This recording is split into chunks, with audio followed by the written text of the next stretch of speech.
પ્રશ્ન નંબર 2, વાર્તા કવિતા વાંચતી વખતે અક્ષરના આકાર અને ધ્વનિ અંગે જાગૃતતા દર્શાવે છે અને લખતી વખતે તેનો ઉપયોગ કરે છે. અહીંયા આપણે 20 વાક્યો આપેલા છે. કેટલા વાક્યો આપેલા છે? 20 વાક્યો આપેલા છે. એ 20 વાક્યોમાંથી તમારે કોઈ પણ 5 વાક્યનું વાંચન કરવાનું છે. ચાલો પાવનભાઈ પોતે લખેલા 5 વાક્યો છે એનું વાંચન કરશે.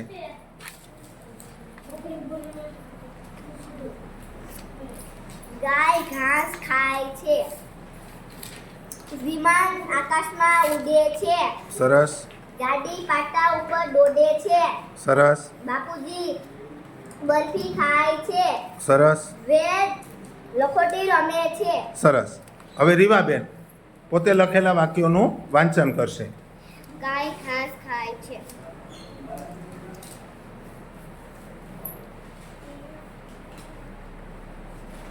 આ મારી ગાડી છે. ગામ પાસે નદી વહે છે.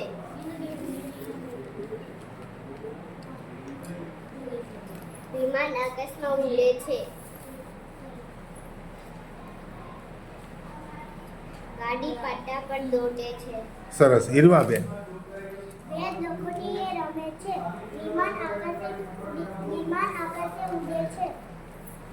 ગાડી પાટા પર દોડે છે. ઉત્તમ જુવાર વાવે છે. ગાય ઘાસ ખાય છે. ચાલો નિર્મિતભાઈ પોતાના વાક્યોનું વાંચન કરશે. કોઈ પણ 5. કુસુમ જુવાર વાવે છે. ગામ પાસે નદી વહે છે. કૈલાસ પાસે પતંગ છે.